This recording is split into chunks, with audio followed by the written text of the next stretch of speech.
Girls have said that men would give them the ick if they go chase after a ping pong ball. And ever since then, I don't play ping pong. This guy was the best in the world. He hasn't challenged the silver players, which is where I was. I really thought about applying for Streamer University as a professor, but I don't think I would be very good for content. Hey everyone, welcome to a new episode of We Were Fighting. Before this, I'm joined, as usual, by my good friend Yvonne and our producer Chelsea. How you doing, Yvonne? I'm doing great. I snagged the Sam's Club drop from for Ascended Heroes yesterday, so I'm in a good mood. You're talking about, for context, you're talking about Pokémon, right? You talk as if everyone knows what you're talking about. Like you just said, I got the Sam's Club plus Ascended Heroes. I'm like, huh? They're like, what's this language? Those are words, yeah. Individually. Can you say that in something that makes sense? Yeah, so basically it's a really hard drop. Essentially, there's like these bots that people get. It's the same thing as like sneakers or concert tickets or a bunch of things that are very sought after. Right now, it's a very scalpy time of our lives where everyone tries to bot their way to buy up the supply of things and then resell it for a lot more. So getting things at base price is a big deal. The upcharge is insane. It goes from a $50 product to like a $200-$300 product. And you want to buy these so you can open them and hope to get some pretty cards. Yeah, I have some cards I'm chasing after. Hey, everyone needs a hobby. How about you, Chelsea? How you been? I'm good. I'm sunburned, just playing tennis. Update for you guys. Maybe this is funny, maybe not. But my friends last night, they went to the Dink premiere. My tennis friends. It's the pickleball movie. Oh, yeah, and I was like, oh, okay, I see. We're all crossing over. Crossing over. Yeah, but I thought that was funny. Otherwise, yes, good. Yeah. Just did they like it? I don't know. I don't think I'm gonna ask them. I saw a comment that was kind of funny. It's like, what happens if Yvonne dates like a hardcore pickleball person? Will Chelsea have to like them? If you find a pickleball player, Yvonne, I'm totally that is amazing. It's like we support a good man.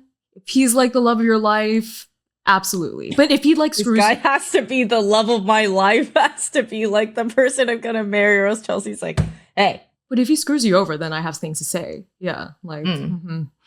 Yeah, and pickleball would just be one of the things on the list. Yes. Toast, how have you been? Good. Funny enough, my brother-in-law and sister-in-law are both at a pickleball tournament event here in Vancouver right now.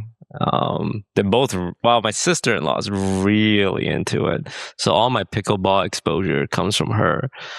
And she would say, hey, pickleball this weekend. I normally always say no. And it's always in a warehouse that's been remodeled to be a pickleball center. Because I think it's hard to find, they're leaving some tennis court unconverted. So pickleballers are now just buying up warehouses. Because you don't play it out. You don't have to play it outside. And the crazy thing is every warehouse, I've been to 3 different warehouses, and they're all in the same town. It's not like they're all 1 hour apart. It's like 10 minutes from each other. And it's always filled. Every time I step into a pickleball warehouse, I've stepped into it at 10 p.m., filled. 10 a.m. filled. Everyone is just constantly playing pickleball here in my city. So it's getting popular. It's, there's Yvonne's Pokémon addiction. And I feel like that's been really catching on with Asian millennials over the last 2 years. And pickleball have been catching on with Asian millennials in the last 3 years. And there's this I don't know what's happening, but it's like, they were playing Valorant, the video game, 5 years ago when they're in their mid-20s. And now that they hit their 30s, it's like, hey, we don't want to game anymore. Let's find some hobbies.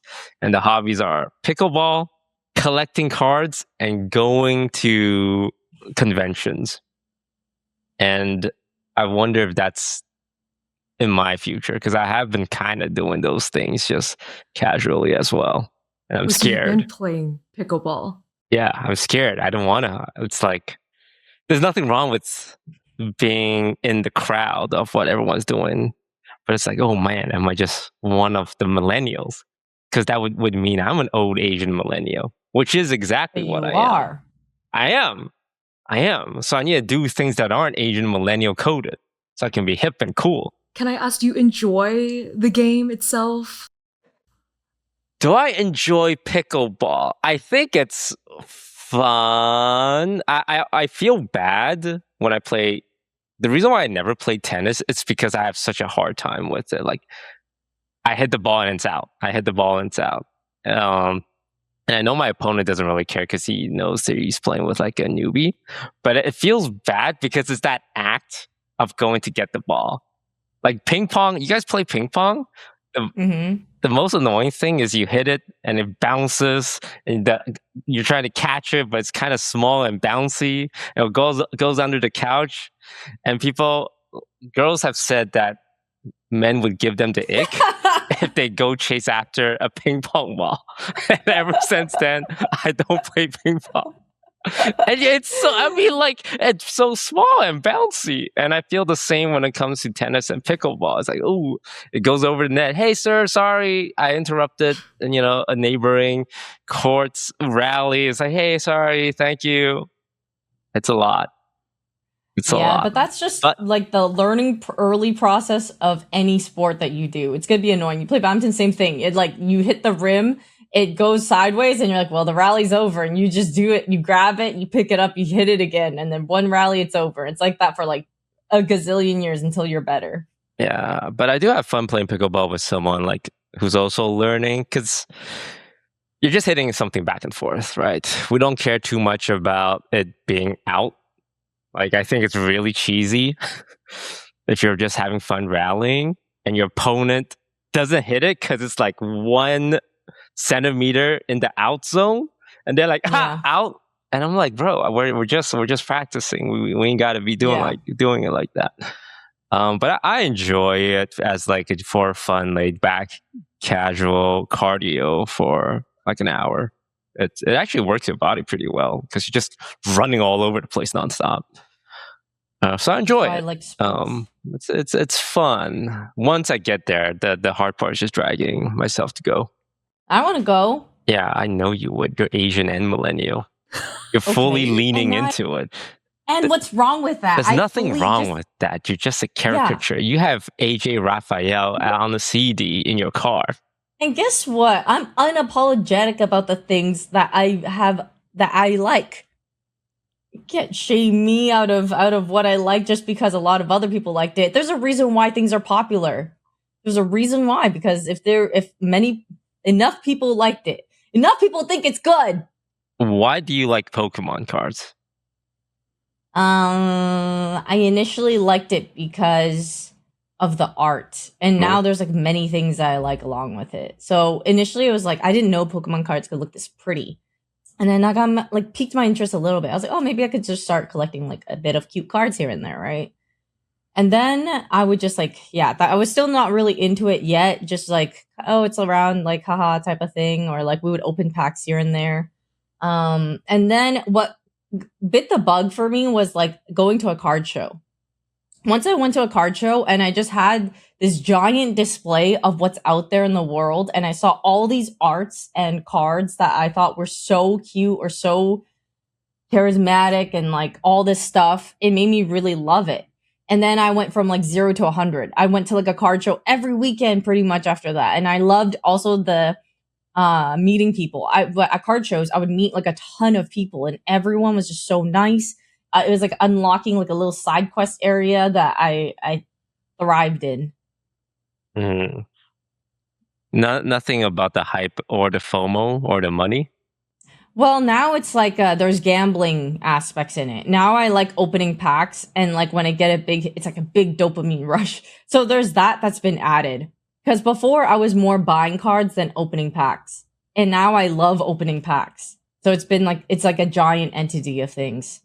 just like so much that I like about it. Although like I feel definitely like the honeymoon phase is dying down in terms of like I'm not as so head over heels like how I felt in the beginning. It feels like sounds like a relationship. But things are starting to settle and I'm starting to understand the scene a little bit more. Hey, good answer. Good answer. Also, me, Scara, and Peter and Abe are going to be vending at Collecticon on August 1st and 2nd. So you guys can stop by if you want to say hi and check out our booth. That's exciting. Our first time vending. You're having all your cards there? Or like you're selecting? Yeah, I'm going to have a bunch of cards that like I want to sell there. And then I also have like cards that I like that I'm going to sell there. I bought cards that I like from other people so that I could put them at the case because I like them and I want people to see those. And then we're also gonna do we'll probably like rip packs and do stuff with viewers and stuff too, like people from the community who stop by. Chelsea, want to go to Collecticon? Could you bring Chelsea in? Yeah, I'll come for sure. She's what? I think it would be eye-opening. Why do you say it's eye-opening? Because I mean, if you were impressed by Yvonne at badminton, I think at Collecticon you're gonna see. Yeah. I mean, I know she's popular. I can imagine Scara as well. And if you were there, Toast, as you as well. Do they have like do they have the collectible figurines there, or is that more like designer con? I feel like they have some, but I don't know if it's the ones that you're thinking of. There'll be a little bit of everything. Yeah. I'm sure there'll be a guy trying to sell the boo-boos, trying to offload his remaining stock. You should come check it out. You could film stuff for We Were Fighting Patreon too. Oh yeah! Oh my gosh, yes. And then I would love to continue the questions. Get to know the viewers. They would be happy to see you, 1000%. Yeah, people love you. Yeah, you would have a good amount of fans there. I believe it. Amazing. Okay, yay. Great. We support. And speaking of support, your guys' Valorant tournament that has been going on for the last week and still continuing. How's it going? That's a good question. Valorant. I'm going to segue a little bit. Do you guys feel this phenomenon where there's a guy and all the girls feel like, oh, he's a nice guy, he's a good guy, but all the guys are like, oh, he's weird. There's something off about him. I asked because we were talking about the Valorant tournament in the car when we were in Calgary, and this guy gets brought up who's playing in the tournament, and me and Shifter, the two guys, were like, yeah, I don't really like this guy, even though he's done nothing wrong. There's something off about him. But the girls were like, oh, yeah, that guy's great. Like, he's always been nice.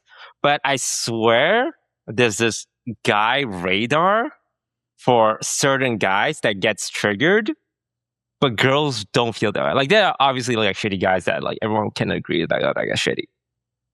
But I swear there are guys that will set off something in other men that women will not see.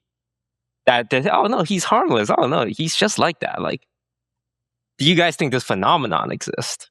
Yvonne, do you remember who we were referring to? Yeah, I do. I didn't initially, but now I remember. But I think that's fine. I don't know if that's I think girls feel the same way sometimes about girls. Like, you just know each other a little bit better sometimes, or you have something that does set off that type of oh, I have like a feeling about this person, or I've seen this before in other people.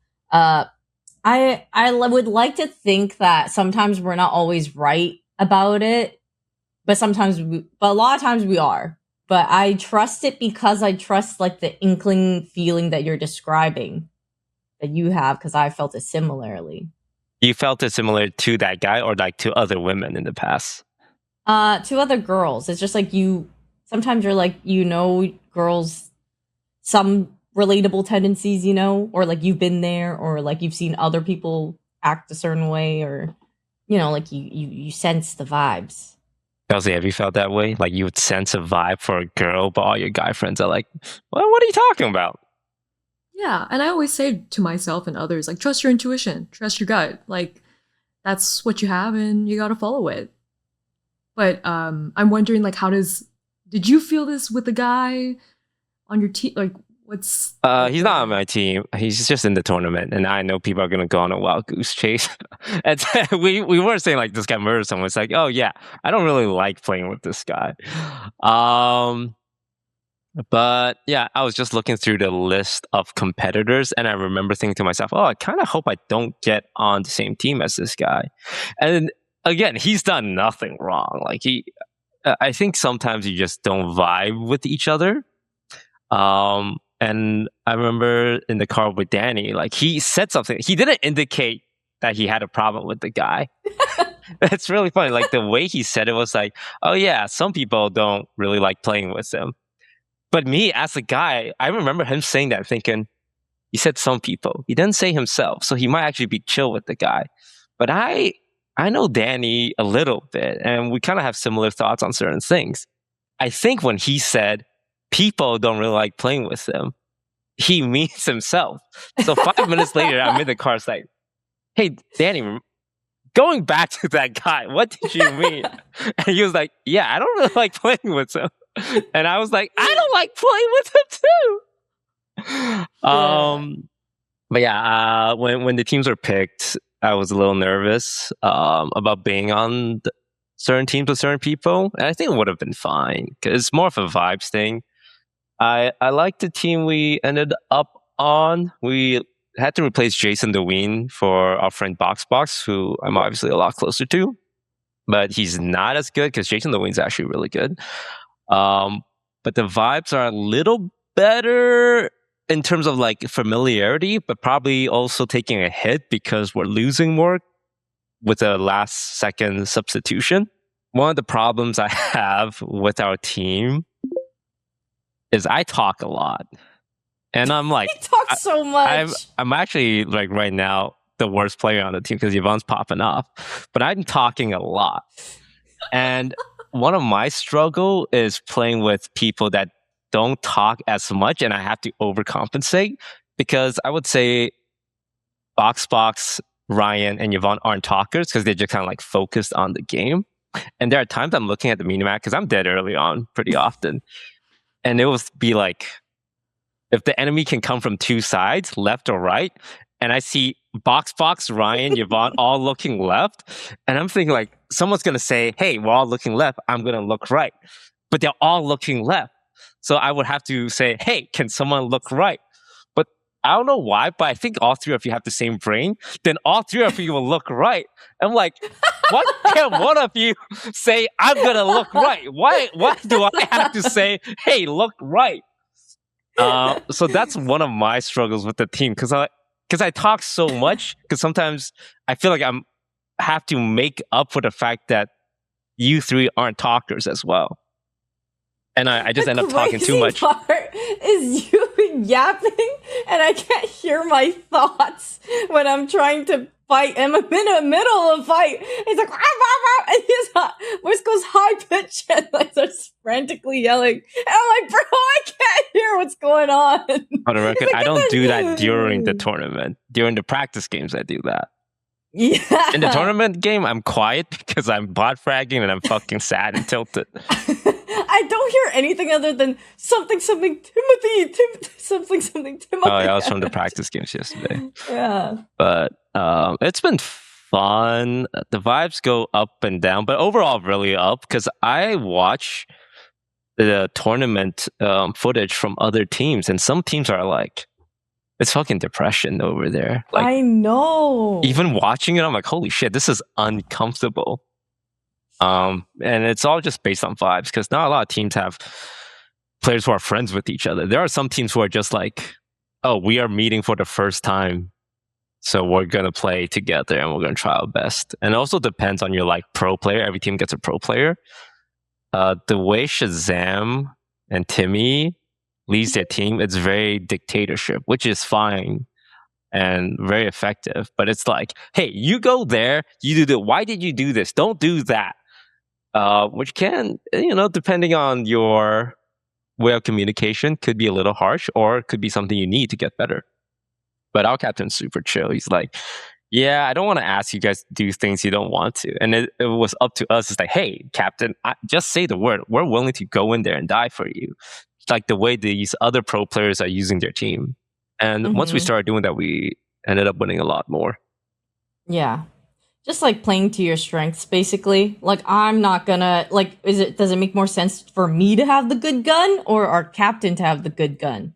You know, stuff like that. But I really like our team vibes overall. They're only ever like a little bit depressing when we're like losing a lot and we're just like sad, but we're not like toxic or anything to each other. Just Toast is toxic to me, but like other than that, everything. Hey, I was not toxic to you during the tournament. I was gassing you up whenever you got the kills. All right. Hey, I will accept me being toxic in practice games because it's for fun, but I would say on the tournament, I don't let that come out. Yeah. So where are you guys at right now? Like the score is 6/8? It's 3 wins, 4 losses. There's 8 teams, and then you go into a playoff bracket in 2 days. So we're the sixth seed. 6th seed? Yeah. And then we play the 3rd seed, which is Tenz's team. And we have a few friends on that one as well. So now it's just like a playoff bracket. Well, I did see and I heard that Yvonne's doing very well, like you said, Toast. And was that like a shock or like what this is like, you know, expected? For me, not. It is. The shock comes from how good it is, but not in the sense that she's able to click heads. I think Yvonne's actually really good at clicking head. And I told her like, her best strength is when her brain's off and she just runs in and sees bad guy, turn, shoot, bad guy, turn, shoot. And the thing that trips her up is when she has to like overly think her skills. Cause like in this game, you kind of have like abilities. And when she's like fidgeting with her abilities, sometimes she gets shot. And it's hard because our captain's like, hey, play this new character who has a lot of abilities. And he wanted her to play it very first time during the tournament. And me, Ryan, Fox were like, oh no, I don't know, man. I really don't know if this is a good idea because Yvonne does really well on her main character where she just runs in and shoot people. But overall, I think, it's very surprising how well Yvonne's doing. The thing about Yvonne is she's really good against their good players. Like against their pro players, she can handle them, but against their bad player, it's like 2 bad players. Can you explain? Because that's actually something I wanted to touch upon. Yvonne, like, or Toast, I know you killed one of the top guys quite a few times. World champion. This guy was the best in the world. Yeah, but he's just the best against other good players. He hasn't challenged the silver players, which is where I was. So basically, I think I just caught him off guard with really like a normal player just wouldn't do it. Like a normal player wouldn't fucking check backside the wrong way and then like expose themselves this way. But I think I got really lucky. I turned around and like flicked on him. But like otherwise, I wouldn't have. You know, it's just not normal. His crosshair and his everything was in preparation for how people normally like check corners and check for sites. There's 3 main. I'm done. It literally caught me so off guard how I just got peeked. I'm so serious. That just threw me off so hard. What the So yeah, it was just more like unexpected stuff that would keep popping up here and there. And then, yeah. I don't know how to describe it. It's like if you're hiding behind a pillar and you want to peek out the pillar, like the pillar's in front of you, you would peek out the pillar like this. A little slowly. Where's the bad guy?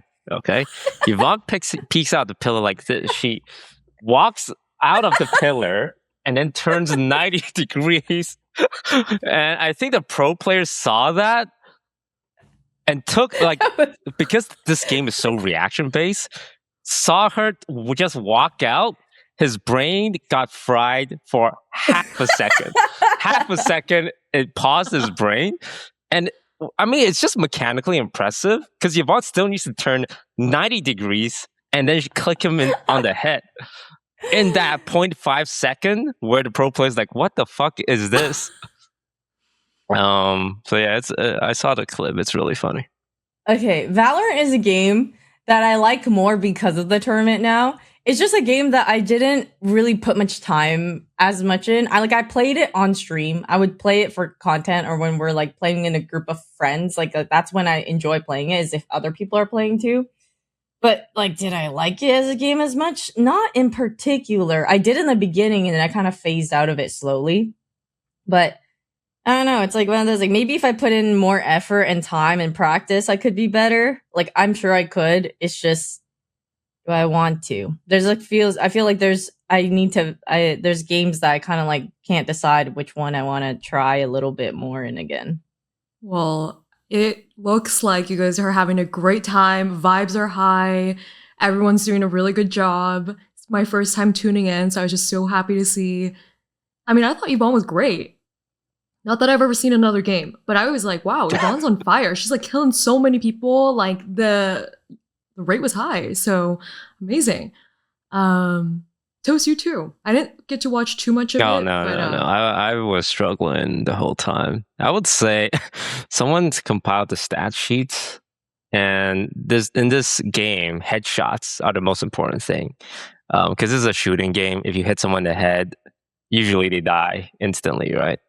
And my stats is the lowest out of 40 people. I get 6% headshot. The top player, I think, has 25%, and it was like Shroud, the pro player. So I'm all the way at the bottom. But I definitely been struggling during the tournament because it's just, I think I play way better when I'm just having fun or like taking it easy. But in a tournament setting, I feel like I tense up a lot and feel like, oh, I need to play quote unquote correctly. But when I put the pressure on myself to play correctly, then I start overthinking everything. So I've definitely been struggling in the event, but luckily my teammates are doing really well.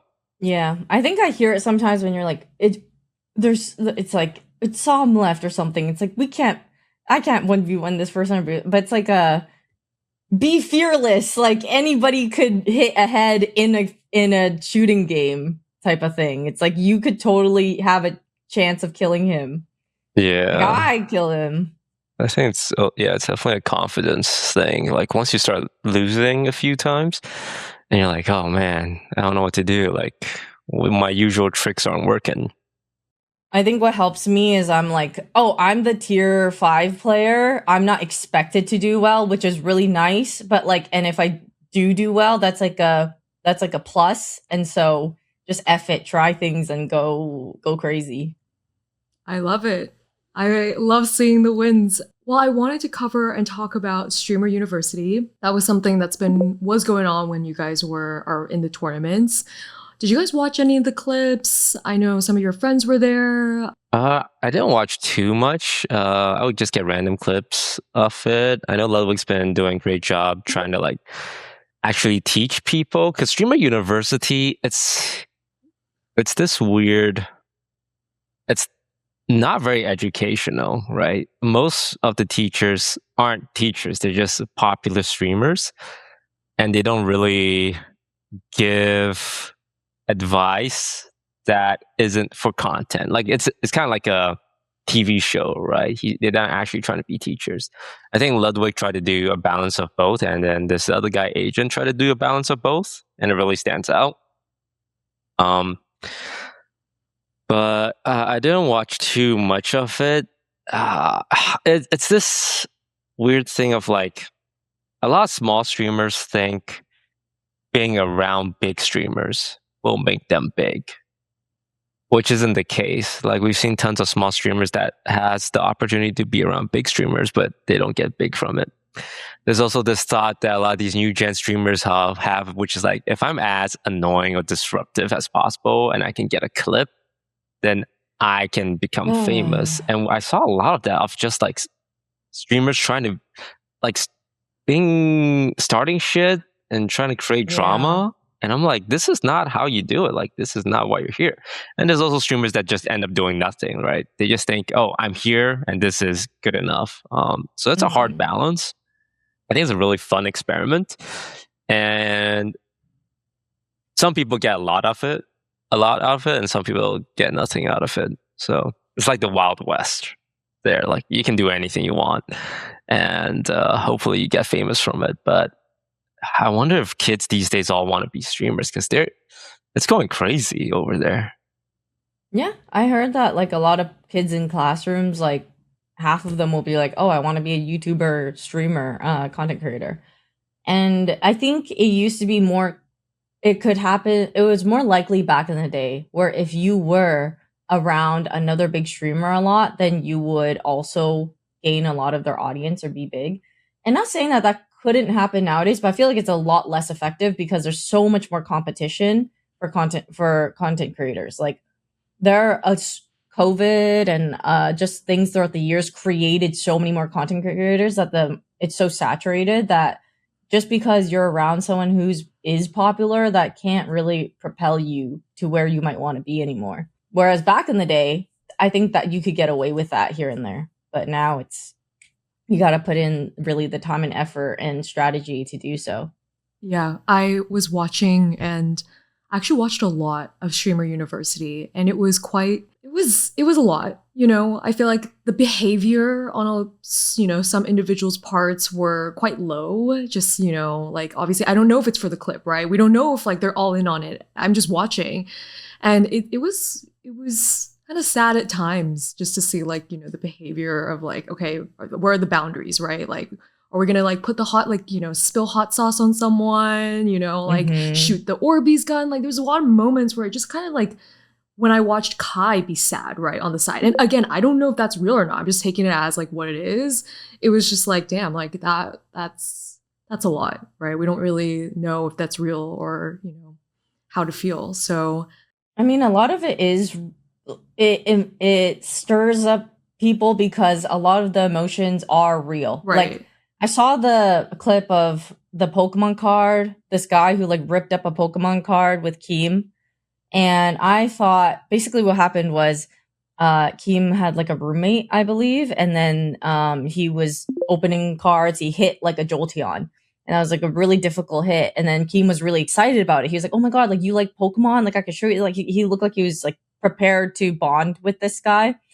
And then he just bends the card. He rips it. He acts just very disrespectful. It felt like he was not catching the same vibe. And it just felt really rude, and it felt like he just wanted to create a clip.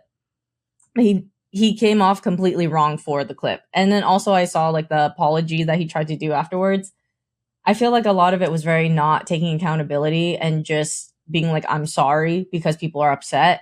But he was trying to clip farm, but doing it in a very distasteful way and disrespectful way. And I don't know if people realize that that's not gonna have the effect that he thinks it's gonna have. People are not gonna like you or follow you or know you for the right reasons, and it's not gonna stay. You get like your 30 seconds of fame for the wrong reasons. Yeah, it's I kind of treat it as like it's like they are so disrespectful to the people around them. Like they treat them like video game characters in their world. It's like, oh, I can do whatever I want to this person, say whatever I want to this person, and they just have to take it because I gotta get a clip, right? Like, and it's always just disrespectful. Like you can make funny content, you can make like entertaining content. So some people just give a bad name for themselves because that's what they think it takes to be famous. But people can always come back. The biggest example is Speed. If you guys are familiar with Speed, his first big clip that got him like attention was him getting banned from Valorant because he was cursing out a girl and saying like, kind of sexist stuff. And everyone was like, yo, who the fuck is this kid? Like, ban him. And then he got banned. And some people would say, oh, a small streamer starting out getting banned and then being clowned on by everyone, that's the end of his career. Mm-hmm. And now he just performed at the World Cup. And he has cleaned up his act. And then all the clips I've seen of him over the last 2 years have always been respectful. He's been nice to everyone, promoting different culture. So you can't always like clean up your image, fix it, and like take a look and say, oh, maybe I don't want to be the guy who clips farm by insults. But yeah, streamer university, I would not survive there. Especially if I was a small streamer, I would be so scared. Like, oh, I don't want to be farmed for someone's clip. I don't want to feel like I'm farming someone for someone's clip. I probably just keep to myself and get no benefit from it. But it's tough. It's tough when everyone wants to be a streamer now. It's like, is the ocean big enough for all of us? Is this pond able to hold all of us? And I don't know. I had a question for you, Toast. If, let's say, next year or in a year's coming, they ask you to be a professor, would you do it? I really thought about applying for streamer university as a professor both years, and I just think to myself, I think I can teach like analytics on YouTube or Twitch or strategy, but I don't think I would be very good for content because I wouldn't want to engage in clip farming. Like if there were people who genuinely wanted to learn, like it would be off stream, I think I'd be happy to do that. But when there's going to be 20 students and they each have a cameraman and they have a camera and pointed at me, pointed at them, and they try and like clip farm or ask a stupid question, I wouldn't know how to handle it because I have some level of social anxiety, especially with strangers. It's like, would I answer them correctly? Would I answer them like how would I deal with disrespect? I wouldn't know. And I think at streamer university, people will say things to disrespect you to kind of like either banter or try and get a reaction out of you. And I probably wouldn't want to engage with that. But I would love to just teach like what I know. And what I know isn't very relevant in terms of like creating content for IRL streamers. It's more like strategy with your short form or your long form, hiring editors, technology stuff. And then for both of you guys, would you, let's say you guys are a small streamer upcoming, you guys really do want to commit to this business, would you guys want to do streamer university? I know you said you wouldn't survive Toast, but would you apply? Yes. I think if you go to streamer university, you just have a chance, right? Even if it doesn't work out, you're back where you started. But if you go to streamer university, you have a chance of creating something, making a connection. One thing I think these streamers need to learn is that, if you latch onto a big streamer and the big streamer likes you, he can raise you up, right? He can make you popular. But you should also consider making friends on your level as well. And you guys can try and create something together to raise each other up. I think streamers definitely overly focus on like, oh my God, Mr. Beast, make me famous. Oh my God. Kai Cenat, make me famous, right? I'm in your school. Like I'm next up. But when you look at a lot of people who have become like super mega famous, usually they aren't that way because someone made them. It's because they created something either by themselves or with people of a similar level and build something out of it. Like the Minecrafters 6 years ago, or like, OTV 8 years ago. Like I would say in OTV, there wasn't a huge imbalance of fame. It was like we all treated each other very equally and created something together. We didn't have to rely on, I guess 10 years ago, oh my God, Ryan Higa, Asian icon, make us future Asian icon, PewDiePie, YouTube legend. Like it wasn't like that. And I think these streamers should learn that you don't need someone to make you famous, right? You can do it with people at your level instead of constantly trying to like get the attention of the big guys. I think a lot of it, a lot of big creators are made off of dynamics. It's like how a lot of things are individual. Sometimes some person is so talented or so skilled at something that like they make content from that and they obviously become very popular off of that. But I've seen siblings. There's like a trio of siblings and then they also have become very popular off of their dynamics of each other. Or people who play games together, dynamics of each other. It's like all of that can also raise. There are different ways for you to gain popularity other than yourself and other than through a big creator propping you up. It's like you can have, like what Toe said, basically your surrounding people. If your dynamics are fun and people like watching you or comforting, all these different things, like you guys can all prop each other up. Yeah, it's really like, who are the people that's gonna make you shine, and who can you help make shine? And then, yeah, like Yvonne said, the audience will look at that and be like, oh, I like what's going on. Like, people listen to podcasts not because someone is famous, but because of what kind of feeling they give them. If there's a good feeling, chances are more people will watch it, and then they become famous. Yeah, I think that's my big thing, because I notice a lot of streamers tend to believe that, oh, if I just keep being around big famous people, I'll become a big famous people. But it's not the most effective strategy, because you're really just as famous as you are, as long as you're attached to these people. And you might not even like it. You're gonna have all the people in your comments and everyone rotating you around this person, basically. And then you just it's not gonna feel good at some point. You're gonna want to be your own entity, but you're gonna be constantly, I don't know if overshadow is the word, but always tied to this person no matter what. All the comments are gonna go to them. It's just not ideal. Just for mental health and like the grind mindset as well. It's not gonna help with that. Really good advice. I feel like I just went to Streamer U. Well, do you guys think it's going to happen again next year? Obviously, like this year is the second year they did it, and it was pretty intense. I think like Kai Cenat, I watched from his stream a lot, like his end, he went through a lot. Those 4 days on camera, off camera. And he said like quite a few times, he's like, I'm not going to do this again. Like he wasn't sure. So what do you guys think? And do you think someone would pick it up if he decided not to do it again? I think he'll do it again. I think it's a good brand, and it brings in sponsors' attention. I also think he's going to do it again. Yeah. I understand like his frustration with it, because there are some people that just borderline committing crimes at Streamer University. And he's probably thinking like, what the fuck are you doing? Like, you're here. This is such a big opportunity around all these like big streamers. And the only way you're going to try and get attention is by like bullying other people. Like, it doesn't make sense. But he'll do it again. I feel it's just such a big event now. Yeah. I think it's one of those, like, in the moment, it's really tough. Like giving birth. People give birth many times. In the moment, you're like, you're in pain. You don't want to do this ever again.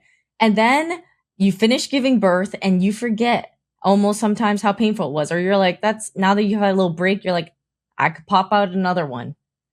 I think he can do Streamer University again. I think, yeah, he did a great job. I think watching from the sideline, it's amazing what they did, but it's also, yeah, like I think people they gotta be respectful. It's not cool, some of the stuff, but I'm excited to see next year. But on talks of, all being clipped and, farming clips, we've had quite a few clips, and, I was reading some of the comments on our last reel.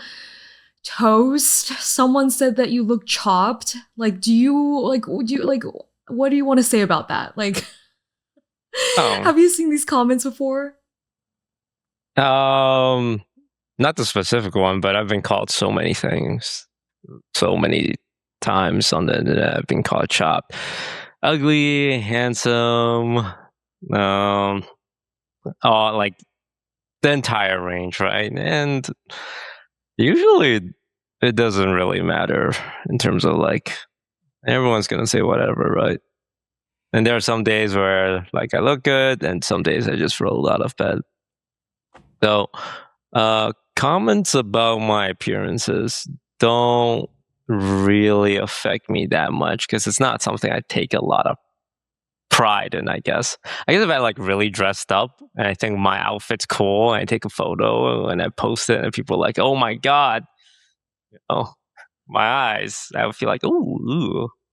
But because I'm not putting in too much effort in my presentation, so when people comment, oh, you don't look good, it's like, oh well, wasn't an attempt at looking good that day. What makes someone like define chopped though. Like if you guys like what makes someone chopped? Because when I was reading Chop these is just comments, like it's just ugly, right? Yeah, they're just Yeah. saying that, hey, you look ugly. Okay. Basically, is what they're trying to say. Like, you like if I rolled out of bed, no makeup, maybe sometimes even with makeup, fuck it, and then like I'm dressed up and I'm like, she looks chopped. It's just a way of just being mean to someone online. Yeah. It's not specific enough to hurt. right. Yeah, Mhm. like if someone said you're fat, like I mean that is just a grade school insult. But if someone said like, yeah, I took a look at your photo and there's just this layer of extra fat beneath your left like chin, then that would be like, oh fuck, like that probably would make me go look in the mirror. Is there extra fat on my left chin specifically? Because it feels more like, oh, this guy really thought about it, right? It's not even an insult at that point. They're just like trying to help me. But if it's something like, oh, you're chopped, then it's just not specific enough to matter. And it's also a little mean spirited that you can kind of write it off as an insult. Yeah, I usually, if I see anything too mean, it almost has less of an effect on me because I'm like, oh, you're just being mean. Unless someone is trying to genuinely help them, like, oh, yeah, you get comments all the time. There'll be people comment on your personality, people comment on your weight, on your appearance. It's just what comes with being online. Even though I don't like to say that, oh, like that comes with the job, because I don't think you're supposed to just accept every mean thing that's thrown at you. It just happened. It's just more like it happens, and you just you learn to deal with it. Because I don't think that ever changes. Because there's always going to be people who are nice and people who are mean. I would say comments that maybe would affect me more is like if I'm trying to be funny or lie in the mood or banter in a clip and a comment's like, hey, anyone feel like this guy's toast is just really annoying? Like he's just not funny, and like in this case, he's ruining the vibes. And if I read that, I'd be like, oh shit, did I ruin the vibes? But I would say that's more like me worrying about my effect on my peers. Right? It's like, I don't care if I ruin the vibes for the viewers. It's like, oh, am I making them uncomfortable? And that would make me overthink. But if it's just like, oh, toast is chopped, then you can't really reflect on that. I feel you. When I was reading those comments, I was like, chopped? I was like, what do you mean by chopped? Because Chelsea doesn't know. Well, I was like, I knew, but I didn't know it was like they're just straight up calling you or like say chopped is ugly. I thought chopped was like, yeah, like you wake up and your hair doesn't look good or something like that. Like, oh, we look a little chopped, you know? But I didn't know it was like straight up, you look bad. Yeah, it's more mean than that. Yeah, I didn't know it was like so, Yeah. I feel like chopped, because it's kind of like a Gen Z-ish lingo, it's really not that bad, because it's... That's what I thought, yeah. It makes me feel like a kid is calling me that. Hey, boomer, you look ugly, right? It's like, well, I'm not trying to appeal to the Gen Z crowd. But I think you have a point, Chelsea, where like chop refers to hair pretty often. I think so. Yeah, more than... So. Yeah, when I hear chop, I think it's like you got an ugly haircut. Or like your whole outfit, what you got going on is unattractive. It's less your face, but more your entire fit. I think that's different for girls. I think if I get a comment that calls me chopped, it's about my face. Oh, really? Yeah. Because like I've seen this before. I've seen like a fellow content creator, like girlfriend of mine, and she posted something, and the people she's wearing makeup, she's wearing everything, and they're just like, oh, she's chopped, like her face is chopped, and they're talking about her face because she's like done up and everything. And that applies to so many girls. I've seen that comment so often. I got a question. Oh, sorry. Question for the ladies. If you're wearing makeup and you post a picture and someone comments like, oh, I love an all-natural look. So brave. How would that make you feel? God. I'd be like, this guy's being a jackass trying to be sarcastic or what? Yeah, that's mean. That's not okay. I'd rather be called chopped than like, someone say that. That's mean. Because I feel like when I was thinking about chopped, it was like when I was watching Streamer U, that's when I asked like started like thinking about the question was a lot of people were calling each other chopped. They're like, she's chopped, and like, he looks so chopped today, all this kind of stuff in the comments. And I feel like that word was being thrown around so much. So that's why I was like, is it just more like clothes? Like they woke up, they got out of bed and they don't look good. That's why you're calling them chopped. Yeah, it's a little more bantery. You can be used in a banter sense. Like, people say that about themselves. Like, man, I look chopped today. So it's not as bad in context. It's like it's a banter thing. It's like, ooh, man, I'm not looking good today. It's like there are certain words where you could say it and it's okay because you're saying it, or it's funny, or the tone, and it changes when someone else is saying it. So, like, for example, if Toast were to say to you, Yvonne, like, hey, you look chopped today, would you be like, that's not okay? No, because we have banter. We have that, like, we have so you wouldn't take it. Foundation with each other. Yeah. So I know he would never say that, like, mean it in that way. Well, or even if okay, say I rolled out of bed, okay, and I literally was like, walked out, hair is like whatever, he's like, you look chopped, I would just laugh because I'd be like, yeah, I look fucking troll as fuck. But if it's a stranger who just says that on a comment, I'd be like, fuck you. You know, it's different. Yeah, like context is really important. Like if Yvonne rolled out of bed, we can joke about that. But if she's like done up for an event and she's really excited about it, okay, and I just no humor, no smile. Hey Yvonne, you look pretty chopped. That would be mean. Yeah, that would be mean. And then probably what the fuck? Oh, do I need to change my dress? Do I change my hair? It's just like that is not the time to use that. But there are contexts where it's like, oh, maybe she does look a little disheveled, and you can say that. It'll be funny. Yeah. But we have that rapport with each other, so we can't. It's just you don't have someone. It's like me being able to say shut up or screw you, but if I said it to someone else seriously, then it's just different. I feel you guys. Well, I hope none of us look chopped, so that's good. I know this happened 2 weeks ago, but Yvonne, you got a little high from Faker. Amazing. Yeah, basically one of my viewers, we're doing interviews with T1, and he asked Faker to say hi to me at the end of the video, and he did. And I was like, ah! Hello, Yvonne이라고 할 수 있을까요? Hello, Yvonne. Oh my god, it's real! Oh my god! Faker said hi to me! Paul! That's one step closer to getting a photo with him at some point in my life. This year's the best opportunity. Every 3 years, League of Legends World Cup comes to America. And it's this year. But it's in so New tough York. because he's in competition the whole time. Like, I'm sure. And then it's like after that, you're also... Bro is going to be busy as heck doing everything. The way I imagine I will ever get a picture with Faker is through like some type of thing, like a sponsored event, like Red Bull or some, like some type of thing that's like, oh, you have a chance here. I don't think I'm ever going to like be at the same event he is and randomly stumble upon getting a picture from him, because he does say no, like, or else he would be taking pictures. Like he would be too busy if he said yes to every picture. So I think it's a standard for him to say no to pictures for the most part now, actually. Yeah, 4 years ago, our OTV manager, Amanda, tried to ask him for a picture in New York, I'm pretty sure. I think their handler had to turn her away. It's like, sorry, no pictures. Yeah. It's because he's really busy during competitive season. They kind of all lock in. And they like, hey, no fan stuff until after the event. And also, like, if he loses, they're probably not in the best mood to meet fans. But if they win, they're also too busy with all the press to meet fans. So it's really hard to find that window to meet them. Foolish was at the airport, and he was literally behind T1 in line at security and tried to ask Faker for a photo, and Faker said no. Yeah, it's gotta be in like a League of Legends event where there's a certain expectation for people to mingle around, where you can't say no. It's like, hey, this is a corporate event. That's how I got my picture.